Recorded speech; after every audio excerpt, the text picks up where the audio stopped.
Once I got past it. But the good part about it was they absolutely enjoyed it. They thought it was the best thing ever. My mother, she couldn't believe how well she was treated because, she was an elder at the time.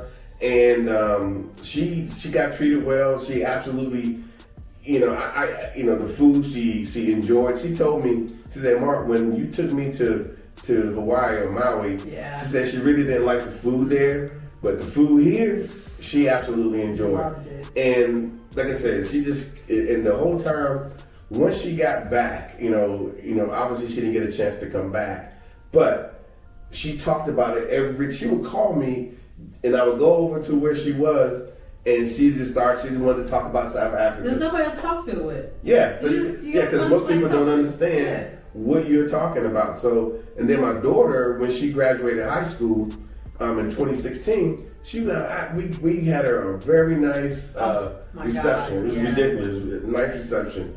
Everybody was there. It was catered. It looked like a wedding reception. Yeah. But it was just a high school reception.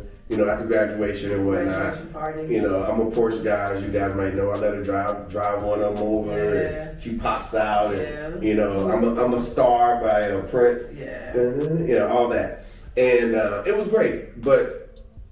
Then it was over. Like, she was like 3 days later. Yeah, she's like, so when are you taking me back to South Africa?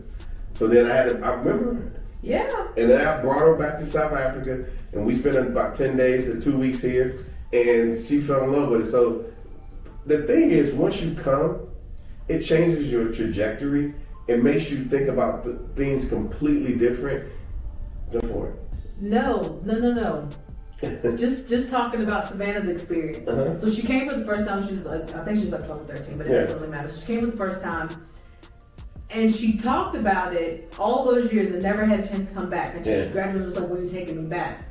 But she thought about it so often that from her first visit over here, that is when she decided she wanted to be a flight attendant. Yeah. That's what she does right now. But it was a visit to South Africa that put that thought in her head, that solidified that thought when she had that second visit with her dad in 2016.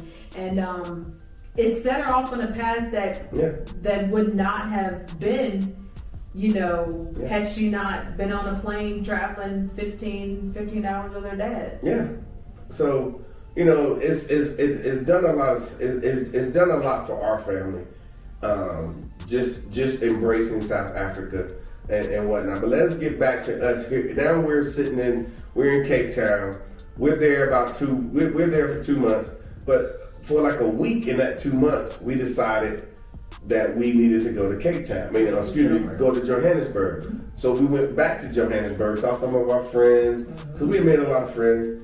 And that week was amazing. We stayed in an Airbnb. Yeah. That one was okay. Yeah. But most of the few Airbnbs that we were messing with, they wasn't that good. Yeah. So. And that's why when we do our tours, and people are like, "Oh, I want to get an Airbnb." No, you need to get a proper location. That's what we do. Yeah. And there's nothing wrong with Airbnb. I mean, if you like it, that's great.